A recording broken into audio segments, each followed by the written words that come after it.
And here we are again. We gotta stop meeting like this. Let's finish off our time in the alien multiverse today, if we can help it. Um, I guess now is as good a time as any to talk about Prometheus. Um, a lot of comparisons can be and have been fairly made between Prometheus and the Phantom Menace, and I suppose I can keep it real and draw a parallel between myself and a lot of the fan children of the Star Wars series when Phantom Menace came out. Um, I had a great time watching Prometheus in the theater. I went back and saw it again, and I liked it just as much. I defended it online against people who attacked it. Um, and several months later, I bought it on Blu-ray and brought it home and watched it on a smaller screen in 2 dimensions, and kind of slowly began to get very embarrassed.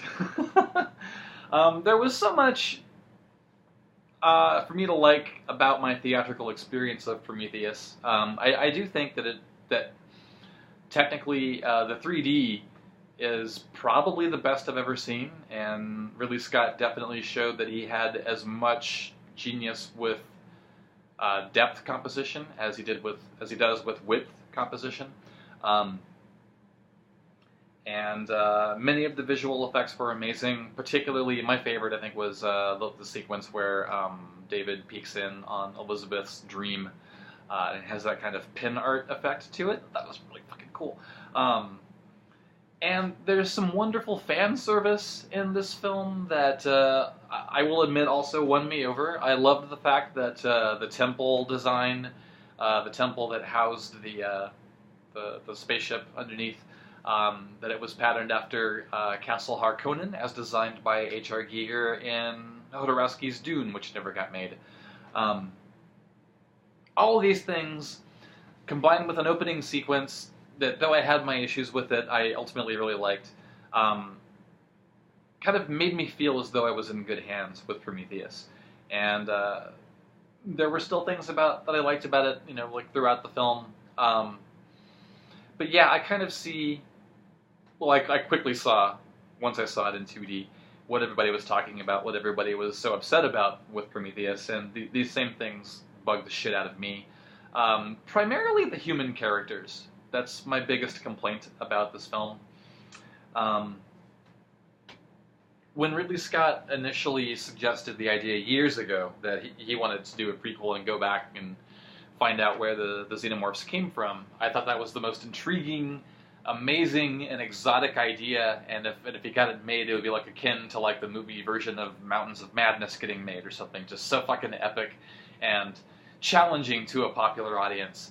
But of course, you can't really do it that way. You can't just drop the camera into an alien world and watch a bunch of aliens doing some alien shit. You need to have context. You need to have an audience surrogate, blah, blah, blah, blah, blah. So you can drop some fucking human characters into there. Fine, fine, fine. Um,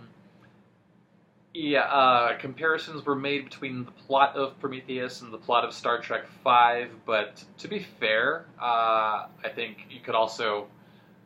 It's the same plot as 2001, really, and a number of Harlan Ellison short stories, and a couple of episodes of the original Star Trek, I think, too. Going into space to find God. No, it's not a new concept. So you can't really accuse Prometheus of ripping off Star Trek V, but at the same time, it's not a very effective sci-fi concept if it's been done 1,000 million times already. In terms of genre, it seems like sci-fi is the one area where you're not supposed to hit all the familiar beats. You're not expected to, anyway. I mean, obviously in commercial filmmaking you have to. But we had hope that we would get something a little more exotic and alien than what we got. And not only do we have these human audience surrogate characters to discover this world along with us, but we discover, through Prometheus and Covenant, that not only is that space jockey, that fossilized, weird-looking space jockey sitting in the space gunner turret in the original Alien, not only is that just a fucking big white guy in a suit, but it turns out that humans are indirectly responsible for creating the xenomorphs. And what a fucking letdown that is! Jesus Christ, the movie's called Alien, and the first movie succeeded so well because alien doubles as a noun and a verb. And this culture that we stumble upon with our audience surrogates, it's so... Yeah, there are humanoid elements to this creature, but everything else about its cycle is so foreign to us, and so alien. And as Rob Ager recently put it on one of his YouTube creative learning videos, this environment is so unbelievably hostile to humans. So yeah, in explaining the backstory and how disappointingly close to home all of it is, the mystique is taken out of a film and a species that is founded on mystique. Is that everything I have to fucking say about this movie? There's probably more. Yeah. So, oh yeah, also, back to human characters. Ironically, though they were trying to sketch characters that were more dramatically interesting in terms of their role in the plot than just a bunch of truckers in space who happened to pick up an alien. These characters are so much more thinly written and thinly directed and performed. These characters about which we know nothing in the original Alien, these space truckers, are so much more compelling because they're so much more compellingly acted and sure, directed, yeah. But they're allowed to be naturalistic, and there's nothing naturalistic about any of the human characters in Prometheus or Covenant. They're all just pure stock. They get like the most blatant, on-the-nose dialogue. We made you because we could. I can't create life. It's bullshit. And I remember, I think this was back even when I liked Prometheus. A character would pop up later in the film in a scene who had been gone for a while, and I'd find myself going, wait, who is this? Have they been in that movie the whole time? That's not really a good sign. And, because half of these characters are so disposable anyway, and because there's just not enough time to do anything interesting with all of them, Ridley just blows them all up. Half of them. Like a full half the cast. They die with the Prometheus when they do the kamikaze mission or whatever. And the less said about the Covenant crew, the better. The prequel trilogy, or what would have been a trilogy, I don't know, it's all very confusing.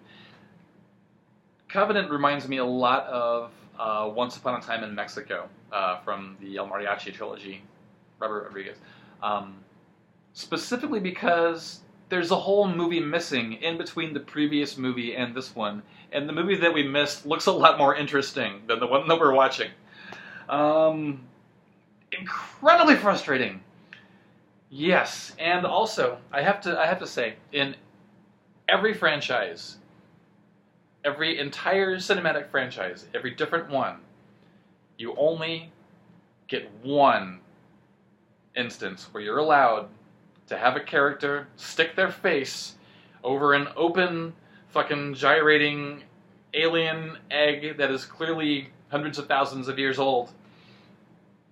Just stick your face right over it. John Hurt's character in the original, he's justified because he had a fucking very thick face-plated helmet on, and he is the curious one of the group. It's very well set up in his actions and in his dialogue. He's the one that wants to go all the way and see the thing. In Prometheus and Covenant, Jesus fucking Christ, especially Covenant, you have 3 different scenes of 3 different characters sticking their face over a thing and just breathing deep on an alien planet. I've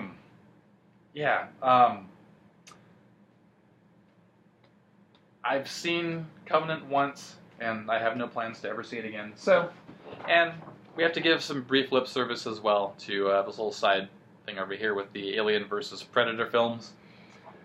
These count to me much more as Predator movies than they do Alien movies, because they totally fuck up the timeline continuity of the Alien series, and apparently aliens have actually been on Earth for a couple thousand years or something, they're just kept on ice by the Predators.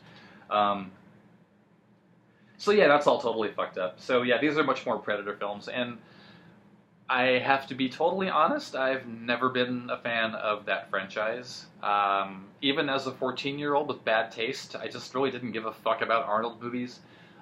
Predator is nice and gory, yeah, it's true, but it was always much more of an action movie to me, even with the slasher elements, and I just didn't care about that particular kind of action movie. I never really cared about Arnold as a movie star or as an action star. I was all about Sho Kosugi myself. Um, and yeah, Predator 2, actually, that's a different story. Predator 2 is actually the Alien 2 that I think a lot of us always wanted and never got. It's the most obvious thing, of course, bringing the creature back to Earth and having him cause chaos in an urban environment. But I absolutely love that about Predator 2. I love its over-the-top fucking energy. And I love the fact that there's a voodoo king named King Willie. How can you not like that?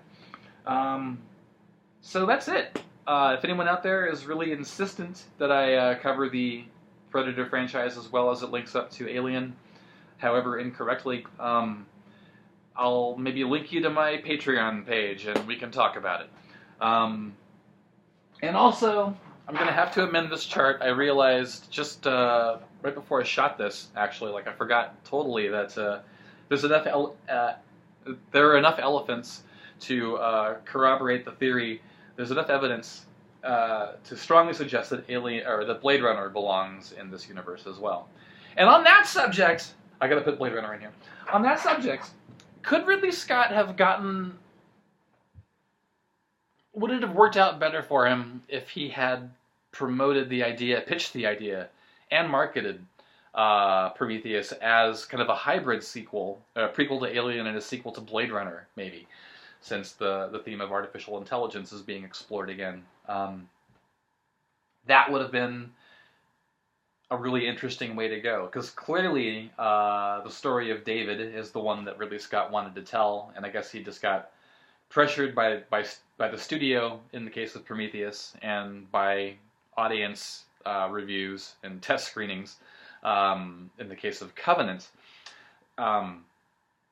Put more alien stuff in there, and it worked well enough in Prometheus. That last bit felt a little tagged on, but the mural in the temple that turns into the queen, I thought was a really great touch.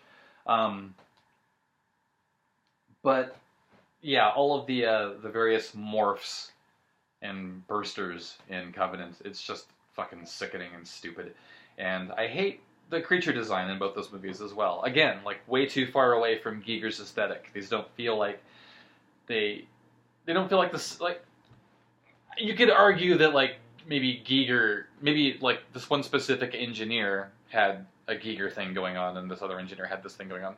But I just hate the fishy design of all of the creatures in Prometheus. It just feels wrong. It feels wrong in the same way that all the production design on the Star Wars prequels feels wrong, I should really stop talking now. I'm going to stop talking now. Thanks for bearing with me through this entire... there really weren't that many movies, but I'm sure I have a lot to say about all of them. Funny how that works. Oh yeah, I guess Alien still is my favorite franchise.